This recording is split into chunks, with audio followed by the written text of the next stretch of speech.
Shalom saudara-saudari yang dikasihi Tuhan. Firman Tuhan pada saat ini berjudul Kenaikan Yesus, Kerajaan Allah dan Misi Allah. Saudara-saudari yang dikasihi Tuhan, ketiga hal ini sangat erat kaitannya dengan kerajaan Allah. Baik kenaikan Yesus maupun misi Allah sangat erat sekali dengan kerajaan Allah. Karena itu marilah kita mendalaminya lebih dalam lagi supaya kita semakin dikuatkan. Saudara yang dikasihi Tuhan, di dalam Kisah Rasul 1 ayat 6 dan 7, ketika menjelang Yesus naik ke surga, Yesus bertemu, menampakkan diri lagi kepada para muridnya sebelum dia naik ke surga. Lalu para murid bertanya kepada Yesus. Ayat yang ke-6, maka bertanyalah mereka yang berkumpul di situ. Tuhan, maukah engkau pada masa ini memulihkan kerajaan bagi Israel? Jawab Yesus, engkau tidak perlu mengetahui masa dan waktu yang ditetapkan Bapa sendiri menurut kuasanya. Nah saudara yang dikasihi Tuhan, ketika Yesus hendak naik ke surga, dan ketika Yesus menampakkan diri yang terakhir kalinya hendak naik ke surga, bertemu dengan para murid-murid Yesus yang tinggal 11 karena Yudas Iskariot sudah bunuh diri setelah dia menjual Yesus. Dan ke-11 murid itu bertanya, pada kesempatan yang terakhir bertanya kepada Tuhan Yesus, Tuhan, maukah engkau pada masa ini memulihkan kerajaan bagi Israel? Lalu Tuhan Yesus tidak menjawab secara langsung pertanyaan itu. Yesus hanya memberikan jawaban, engkau tidak perlu mengetahui masa dan waktu yang ditetapkan Bapa sendiri menurut kuasanya. Jelas jawaban Yesus ini tidak menjawab pertanyaan itu. Tuhan Yesus tidak menyinggung kerajaan Israel, tidak menyinggung pemulihan. Tuhan Yesus hanya menyinggung masa dan waktu yang ditetapkan oleh Bapa menurut kuasa daripada Allah Bapa sendiri. Nah saudara yang dikasihi Tuhan, jelas pertanyaan itu salah. Di hadapan Tuhan Yesus pertanyaan itu salah. Pertanyaan itu membuktikan bahwa para murid itu tidak paham akan misi dan misi daripada Tuhan Yesus sendiri. Para murid berarti belum mengerti inti daripada visi dan misi daripada Tuhan. Mulai dari Yesus lahir, Yesus melayani, Yesus mati di kayu salib, Yesus bangkit, dan waktu itu hendak kembali naik ke surga. Para murid belum mengerti. Mari kita akan melihat dua kesalahan para murid saat atau menjelang kenaikan Yesus itu. Jadi walaupun murid-murid Yesus itu sudah diajar 3,5 tahun plus 40 hari pada waktu Yesus menampakkan diri kepada mereka, namun mereka masih belum juga tentang kerajaan Allah. Jadi mereka lambat mengerti dan bodoh akan firman Tuhan. Hal kebodohan, kelambatan mereka mengerti itu juga disinggung oleh Tuhan Yesus ketika Yesus menguatkan lagi Thomas yang tidak percaya. Ketika Yesus bertemu dengan murid-muridnya di jalan menuju Emmaus setelah Yesus bangkit dan Yesus menampakkan diri kepada mereka dan berbicara tentang kematian dan kebangkitannya. Di situ Yesus menyinggung betapa lambannya, betapa tidak mengertinya. Lalu para murid ini masih kembali menjala ikan bersama Petrus. Dan Yesus menampakkan diri kepada mereka, memberikan ikan yang banyak dan menampakkan diri, membuat mujizat ikan yang banyak dan menampakkan diri kepada mereka dan berkata, Petrus, apakah engkau mengasihi aku? Lalu Petrus menjawab, aku mengasihi engkau Tuhan. Dan pertanyaan itu diulangi 3 kali oleh Tuhan Yesus. Apakah engkau mengasihi aku? Apakah engkau mengasihi aku? Petrus menjawab, aku mengasihi engkau Tuhan, aku mengasihi engkau. Aku mengasihi engkau. Gembalakanlah domba-dombaku. Nah, sampai titik itu kan Petrus belum mengerti, para murid belum mengerti misi kerajaan Allah, yaitu penggembalaan domba, pemberitaan Injil. Dan pada waktu Yesus kembali naik ke surga pun, menjelang naik ke surga, para murid belum mengerti kerajaan Allah. Yang dipikirkan hanya kerajaan Israel. Nah, saudara yang dikasihi Tuhan, yang pertama itu lambat mereka mengerti maksud daripada pengajaran Yesus. Maksud visi misi daripada Yesus datang ke dunia. Yang Yesus bicarakan selama 3,5 tahun. Nah, ini hampir setara orang menjadi sarjana. 3,5 tahun kuliah. Mereka belum paham. Bayangkan betapa lambannya mereka mengerti. Betapa bodohnya. Dan yang kedua, mereka memiliki visi misi sendiri. Yaitu kerajaan Israel. Pemulihan kerajaan Israel. Bukan kerajaan Allah. Jadi orang-orang Israel itu, murid-murid Yesus adalah orang Israel, orang Yahudi dari wilayah Galilea. Tentu mereka sangat nasionalis, memikirkan kerajaan Israel. Itu yang mereka pikirkan. Visi misi mereka hanyalah masalah Israel. Tapi Allah memiliki visi misi, yaitu kerajaan Allah yang jauh lebih besar, jauh lebih agung, jauh lebih kekal, dan jauh lebih global daripada sekedar Israel yang kecil. Nah, saudara yang dikasihi Tuhan, mungkin kita merasa bahwa mereka terlalu bodoh untuk mengerti. Tapi jikalau dibandingkan dengan kita, tentu kalau kita tidak mengerti firman Tuhan tentang kerajaan Allah, kita jauh lebih bodoh. Kenapa? Sebab pada zaman para rasul itu, para murid-murid Yesus, belum ada Alkitab Perjanjian Baru. Perjanjian Baru sedang dalam proses pembuatan, sedang dalam perjalanan untuk dituliskan, ya. Kisahnya untuk ditulis dan gitu. Tentu pengajaran lisan Tuhan Yesus artinya tidak semaksimal kalau itu tertulis. Jadi bisa ditanda petik wajar jikalau para murid itu lambat mengerti dan bodoh soal tema-tema pokok-pokok yang diajarkan Yesus. Tetapi Yesus tidak memaklumi itu. Terlebih lagi kita. Kita ini sekarang sudah ada Alkitab. Alkitab yang dicetak, Alkitab yang digital, di HP, di smartphone, di laptop, di komputer. Gampang kita membuka Alkitab. Namun masalahnya seringkali kita tidak baca. Masalahnya seringkali kita tidak mencintai itu untuk kita mengertinya. Berarti kita lebih bodoh daripada mereka kalau kita tidak mengerti. Sudah dituliskan, sudah dicetakkan, bahkan kita seringkali mendapatkannya gratis, tidak beli, toh juga kita tidak pelajarinya. Berarti kita lebih bodoh lagi. Kita lebih lambat lagi dalam mengerti kebenaran-kebenaran firman Tuhan.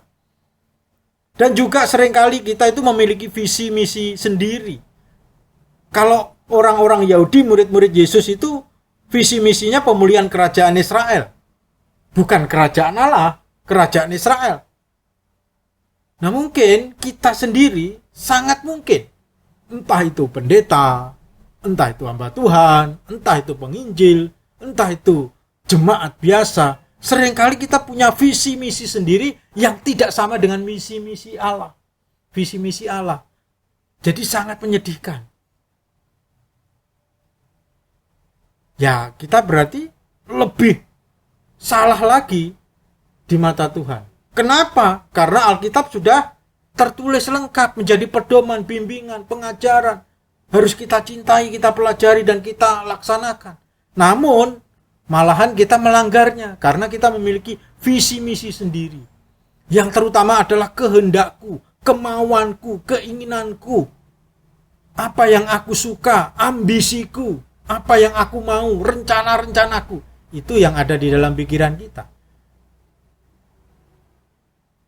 Sebaliknya, rencana Allah, visi misi Allah berkaitan dengan kerajaan kekalnya yang global, yang kekal, yang agung, yang luar biasa itu mungkin hanya sedikit yang kita laksanakan. Atau mungkin kita tidak melaksanakannya.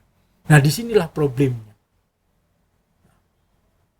Jadi kita jauh lebih salah lagi.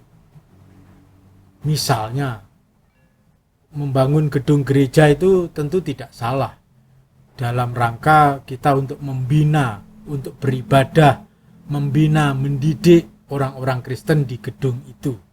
Jadi menjadi tempat saja, menjadi tempat untuk pembinaan, pembimbingan, supaya orang-orang Kristen yang dibimbing itu menjadi serupa Yesus, menjadi orang-orang yang mengerjakan visi misi Allah, visi misi kerajaan Allah. Tetapi itu menjadi salah kalau gereja itu menjadi wilayah kekuasaan daripada pendeta atau hamba Tuhan itu. Dia yang mengelola semuanya, dia yang memiliki semuanya. Akhirnya bukan visi misi Allah yang dikerjakan di dalam gereja itu, tetapi visi misi pendeta itu sendiri. Jemaatnya mungkin rajin ibadah ke gereja, tetapi tidak diarahkan menjadi serupa Yesus, tidak diarahkan makin mengerjakan misi-misi Allah. Ini jelas dinilai salah oleh Tuhan. Nah, kita perlu bertanya, misalnya apakah gereja-gereja itu berlomba-lomba menjadikan jemaat itu serupa Yesus, misalnya itu yang menjadi puncak pertumbuhan iman kita. Ya kalau enggak, kalau pendetanya tidak punya visi misi itu, kalau gerejanya tidak punya misi misi itu, jemaatnya pasti tidak akan mencapai menjadi serupa Yesus. Dan ini masalah. Saya pernah komunikasi dengan seorang Kristen. Dia bertanya, dia berkata begini, ya Pak, saya selalu mengoreksi diri, melihat diri sendiri, supaya saya menjadi serupa Yesus. Lalu saya memberitahu dia, masalahnya itu adalah gereja dan pendeta yang kita ikuti. Jikalau gereja atau pendeta yang kita ikuti itu, di mana kita rajin berbakti di situ, tidak ingin menjadikan kita serupa Yesus, apakah mungkin kita menjadi serupa Yesus? Yaitu seperti kita halu, ingin jadi sarjana tapi sekolahnya di sekolah SD. Bisakah kita jadi sarjana? Tidak bisa. Bisakah kita menjadi serupa Yesus? Jikalau gereja yang kita ikuti, pendeta yang kita ikuti tidak menjadikan kita serupa Yesus, itu visi misi kerajaan Allah. Kita tidak mungkin bisa. Nah, disinilah masalahnya. Tuhan Yesus juga mengajarkan di dalam doa Bapa kami, datanglah kerajaanmu, jadilah kehendakmu. Itu visi misinya. Bukan visi misi masalah kerajaan Israel. Memang secara budaya pada latar belakang pada waktu itu mungkin bisa dimaklumi. Tetapi itu salah. Dimaklumi bagaimana? Karena Israel ratusan tahun dijajah oleh bangsa-bangsa berganti-gantian. Pada zaman raja-raja, mulai zaman raja-raja itu, Israel terpecah menjadi dua, kerajaan utara itu Israel, kerajaan selatan Yehuda. Mereka menjadi dua kerajaan. Nah, mereka dijajah, dikalahkan, dijajah, bahkan dibuang oleh kerajaan Babel. Dibuang ke negeri Babel, dan rajanya yang terkenal adalah Nebukadnezar. Nah, setelah beberapa tahun, puluhan, bahkan mungkin ratusan tahun, kerajaan Babel ini dikalahkan oleh kerajaan Media Persia yang rajanya bernama Kores atau Cyrus the Great, salah satu yang terkenal. Bangsa Israel dijajah, dikuasai oleh Media Persia. Nah, di sini kita ingat bahwa pada zaman Media Persia inilah Bait Allah yang kedua dibangun. Sebab pada zaman mereka dijajah bangsa Babel, Bait Allah dihancurkan oleh Nebukadnezar. Tetapi ketika Babel dikalahkan oleh Media Persia dan salah satu raja yang terkenal adalah Koresi atau Cyrus the Great, maka dengan pertolongan Tuhan raja memerintahkan bait Allah dibangun kembali. Bait Allah yang kedua, bait Allah yang pertama bangunan Salomo dilapisi emas itu sudah dihancurkan. Bait Allah yang kedua dibangun lagi. Tidak semewah bait Allah yang pertama. Lalu setelah itu, setelah puluhan bahkan ratusan tahun, Media Persia dikalahkan oleh kerajaan Yunani. Tokoh yang terkenal adalah Alexander Agung, Alexander the Great. Nah, ketika mereka mengalahkan Media Persia, mereka juga menguasai dan menjajah Israel. Israel itu hanya wilayah kecil di tengah kerajaan-kerajaan besar itu. Israel seperti semut di tengah kerajaan-kerajaan besar yang seperti gajah, seperti Babel, Media Persia, Yunani. Dan kerajaan Israel dan Yehuda itu lama-lama hancur. Tidak lagi ada rajanya. Dan mereka lalu dijajah oleh kerajaan Romawi. Setelah Romawi mengalahkan Yunani.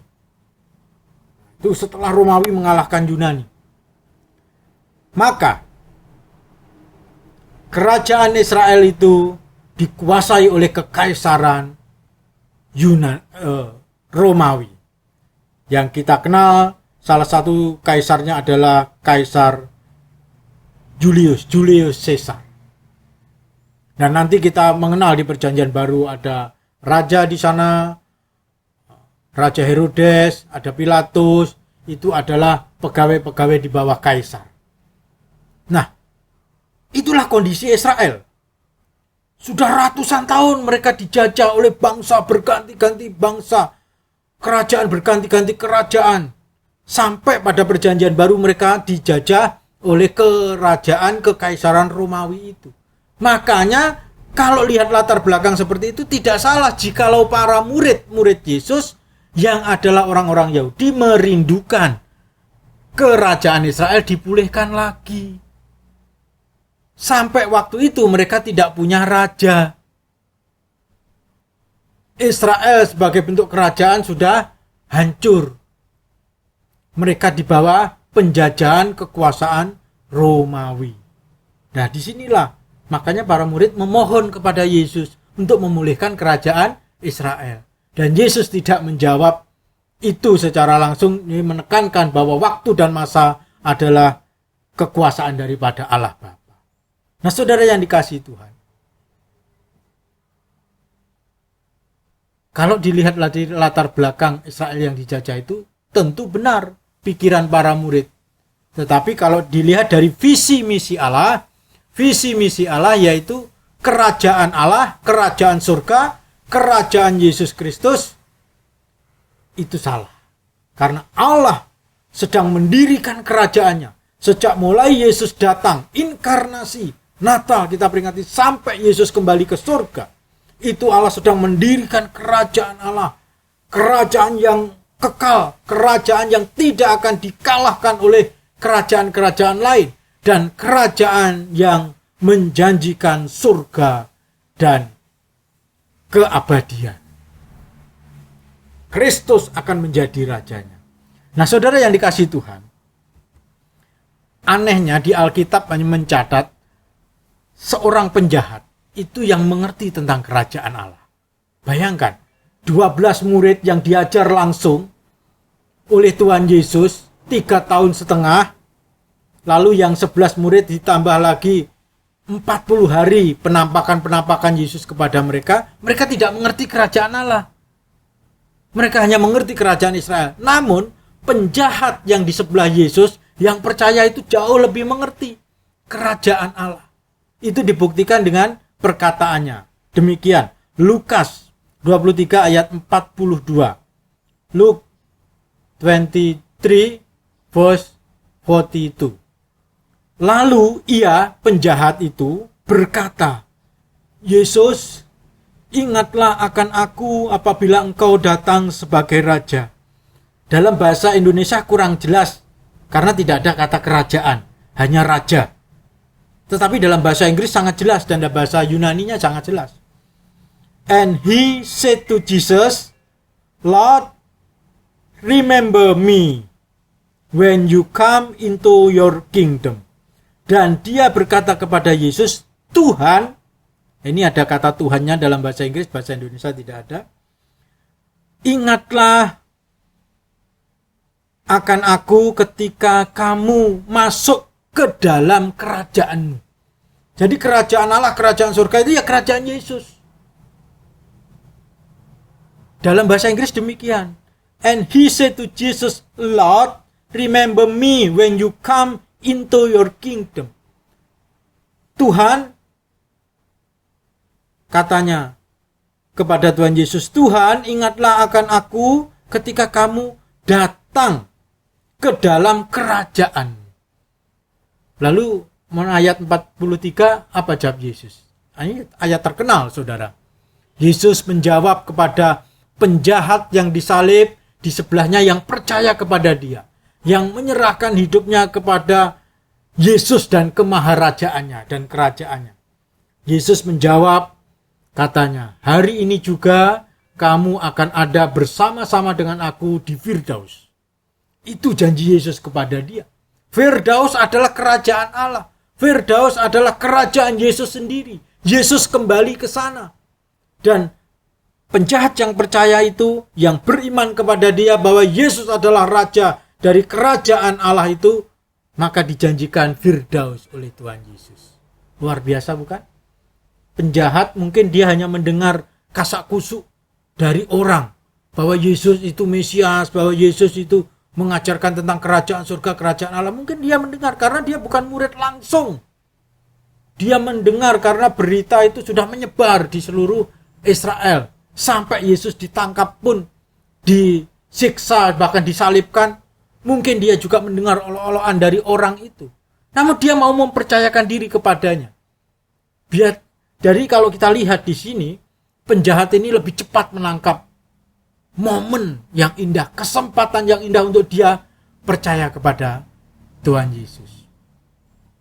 Ada dua penjahat menggambarkan dua manusia, menggambarkan kita. Yang satu sama-sama dekat dengan Yesus, sama-sama diberi kesempatan melihat, menyaksikan Yesus, dan mungkin sama-sama juga mendengar tentang kerajaan Allah dari Yesus. Walaupun sifatnya tidak langsung, kasak kusuk dari orang, dari mulut ke mulut. Satu tidak menggunakan kesempatan dengan baik. Dia malah menolak Yesus, menghujat Yesus seperti orang-orang pada lainnya. Tetapi yang satunya malah berserah, percaya kepada Yesus. Jadi dua orang ini dekat sama Yesus, punya kesempatan yang sama, waktu yang sama bertemu dengan Yesus. Tetapi yang satu tidak mau percaya, yang satu percaya bahwa Yesus punya kerajaan. Kerajaannya namanya kerajaan Allah, kerajaan surga, kerajaan anaknya, kerajaan Yesus Kristus. Demikian di dalam Alkitab dikatakan. Ya, hanya penjahat yang mengerti, dan dialah yang mendapatkan janji hari ini juga. Engkau akan ada bersama-sama dengan aku di Firdaus. Janji daripada Tuhan Yesus yang sangat indah. Karena dia percaya Yesus dan kerajaannya, maka dibawa langsung oleh Yesus ke Firdaus, ke dalam kerajaannya. Nah saudara yang dikasihi Tuhan, jangan sia-siakan kesempatan. Jangan sia-siakan waktu kita yang tidak banyak di dunia ini. Seperti penjahat ini. Dia mendengar, memperhatikan, walaupun sifatnya kasak kusuk. Dan diberi kesempatan oleh Allah untuk bertemu langsung dengan Yesus. Yang satu menolak, yang percaya, mengerti tentang kerajaan Allah, dan dia percaya kepada Tuhan Yesus. Dan janjinya bersama Yesus di Firdaus. Yesus menjanjikan demikian kepada yang percaya. Aneh bukan? Yang diajar 3,5 tahun plus 40 hari tidak paham-paham kerajaan Allah. Tapi yang mendengar berita kasak kusuk dari mulut ke mulut, tidak secara langsung, dia malah percaya kepada Yesus. Dan dijanjikan oleh Yesus masuk ke dalam kerajaannya, ke Firdaus. Luar biasa.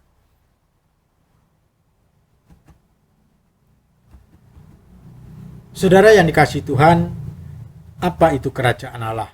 Apa itu kerajaan surga? Apa itu kerajaan Yesus Kristus? Secara umum kerajaan Allah adalah pemerintahan Allah yang kekal dan berdaulat atas seluruh alam semesta. Itu secara umum. Jadi Allah berdaulat atas seluruh alam semesta. Kekal, dari kekal sampai kekal. Kepada semua orang. Percaya tidak percaya, itu secara umum. Nah, secara khusus kerajaan Allah adalah pemerintahan rohani di atas hati dan kehidupan mereka, orang-orang yang secara sukarela tunduk kepada otoritas dan kuasa Allah. Jadi ini hanya kepada orang yang percaya, orang yang sukarela tunduk.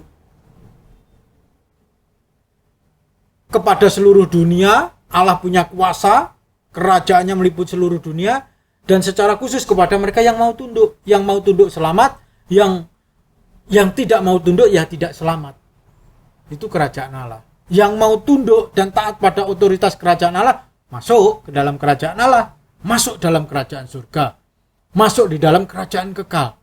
Namun mereka yang tidak mau taat, tidak mau tunduk, tidak mau percaya Yesus, maka mereka akan dihukum oleh raja segala raja. Raja yang menguasai kerajaan Allah atau kerajaan surga. Dihukum dengan penghukuman kekal di neraka. Karena Allah berdaulat. Berdaulat untuk menghukum yang tidak percaya. Berdaulat untuk menyelamatkan yang mau percaya. Itulah kerajaan Allah secara singkat artinya. Dan kita umat pilihan itu ada di dalam secara khusus ini. Seharusnya kita dengan sukarela taat, tunduk kepada Allah. Walaupun kita sedang berada di dunia ini. Ketundukan kita nyatakan. Kenapa kita tunduk kepada Allah? Karena Allah rajanya. Dan kita adalah rakyatnya. Kita adalah warganya. Warga tunduk kepada raja dan kerajaan Allah. Saudara yang dikasihi Tuhan, Rasul Petrus juga mengingatkan kepada orang-orang Kristen yang tersebar di seluruh berbagai wilayah di Asia Kecil pada zaman itu untuk supaya mereka bersungguh-sungguh agar mereka selamat dan bahagia kekal di dalam kerajaan Allah. Begini 2 Petrus 1 ayat 10-11 firman Tuhan. Karena itu saudara-saudaraku berusahalah sungguh-sungguh supaya panggilan dan pilihanmu makin teguh. Dengan demikian kepada kamu akan dikaruniakan hak penuh untuk memasuki kerajaan kekal, yaitu kerajaan Tuhan dan Juru Selamat kita Yesus Kristus. Jadi kita diajarkan untuk sungguh-sungguh. Lebih sungguh-sungguh lagi supaya panggilan dan pilihan kita untuk percaya kepada Yesus makin teguh. Jadi iman itu harus dibangun, harus diusahakan untuk makin sungguh-sungguh, makin teguh, makin kokoh iman kita kepada Dia. Dengan demikian kita diberikan karunia hak penuh untuk kita memasuki kerajaan Allah. Saudara yang dikasihi Tuhan, tidak semua orang boleh masuk ke dalam istana presiden. Tetapi jikalau presiden memberikan dia undangan, dia bisa masuk sesuai jadwalnya, tanggal undangan itu. Itu pun haknya tidak penuh. Dia punya hak untuk masuk tanggal itu, tanggal sekian, jam sekian, untuk bertemu dengan presiden di istana presiden. Itu haknya tidak penuh. Tetapi ketika kita beriman sungguh-sungguh, percaya sungguh-sungguh, taat sungguh-sungguh kepada Sang Kristus, Tuhan, Raja di atas segala raja dan Juru Selamat itu, maka kita diberikan hak penuh, sepenuhnya, selamanya untuk memasuki kerajaan Tuhan kita Yesus Kristus. Kalau orang yang dikasih undangan presiden itu, dia tidak bisa datang sembarangan dan haknya tidak penuh sesuai hari, tanggal, waktu yang ditentukan itu.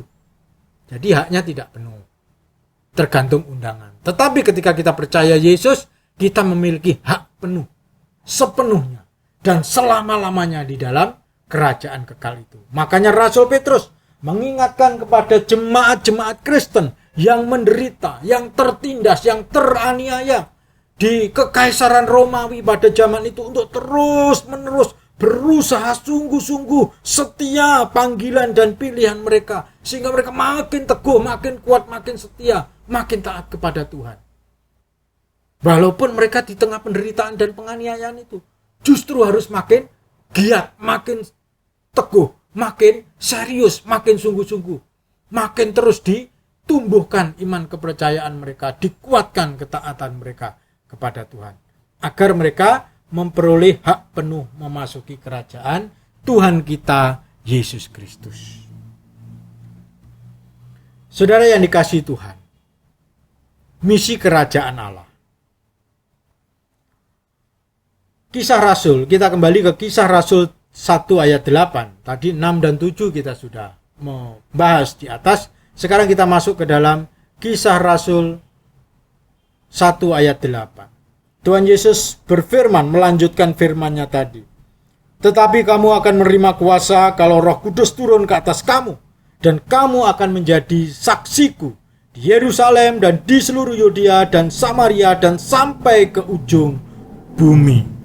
Nah, Tuhan Yesus tidak menjawab permintaan mereka soal pemulihan kerajaan Israel.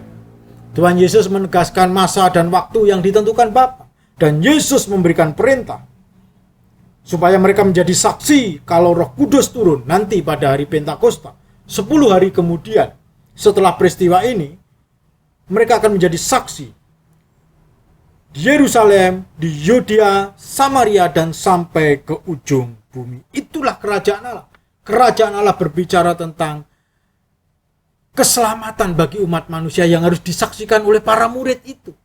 Karena para murid sudah diajar 3,5 tahun plus 40 hari.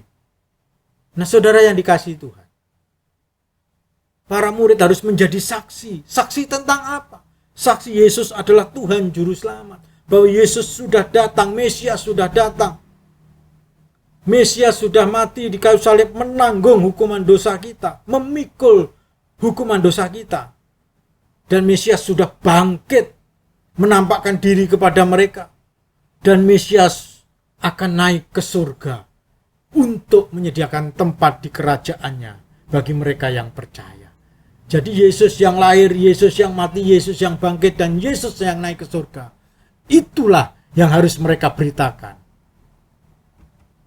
Nah, ini saudara yang dikasihi Tuhan, mereka harus menjadi saksi mulai dari Yerusalem. Yerusalem itu sebuah kota yang kecil.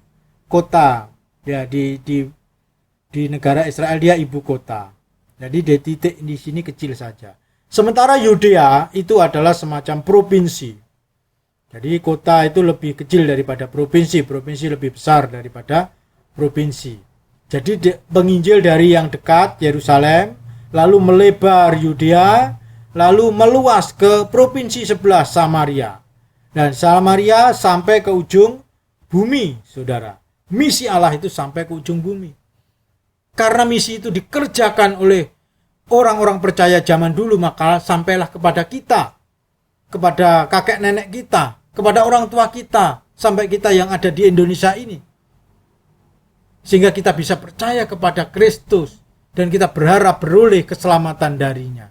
Itu karena misi itu dikerjakan. Dan sekarang, zaman sekarang adalah generasi sekarang yang mengerjakan misi kerajaan Allah, yaitu misi keselamatan itu ke seluruh dunia. Orang-orang Kristen di mana saja di seluruh dunia harus mengerjakan misi ini. Kurang lebih 2,6 miliar orang yang mengaku percaya Yesus. Mereka harus mengerjakan misi ini dari tempat tinggal mereka yang terdekat, lalu semakin meluas ke seluruh dunia. Nah, saudara yang dikasihi Tuhan, Israel di antara peta dunia itu sangat kecil. Indonesia kita juga kecil sekali dibanding dunia ini. Dan misi Allah adalah melingkupi seluruh dunia.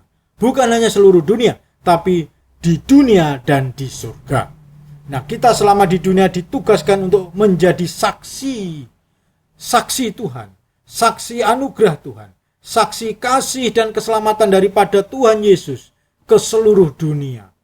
Makanya dibentuklah oleh orang-orang yang taat badan-badan misi. gereja-gereja yang misioner, penginjil-penginjil, misionaris-misionaris yang mereka bekerja memberitakan Injil, mengorbankan segala sesuatunya untuk menyampaikan berita Injil supaya dapat ke seluruh dunia, dapat didengarkan oleh seluruh manusia yang ada di dunia ini, sampai semua suku-suku bangsa di dunia ini boleh mendengar berita keselamatan itu. Apakah berita keselamatan? Berita Injil itu. Tuhan Yesus juga mengatakan di dalam Markus 16 ayat 15 sampai 16. Pergilah ke seluruh dunia, beritakanlah Injil kepada segala makhluk. Siapa yang percaya dan dibaptis akan diselamatkan, tetapi siapa yang tidak percaya akan dihukum. Nah, disinilah kuasa kerajaan Allah, kuasa daripada Tuhan kita Yesus Kristus, kuasa menyelamatkan dan kuasa untuk menghukum. Mereka yang tidak mau mempercayai berita Injil, berita keselamatan, pertobatan dan pengampunan dosa, mereka akan mendapatkan hukuman. Sebaliknya mereka yang percaya kepada Tuhan Yesus, mereka yang mempercayakan hidupnya kepada Tuhan Yesus, mereka diselamatkan.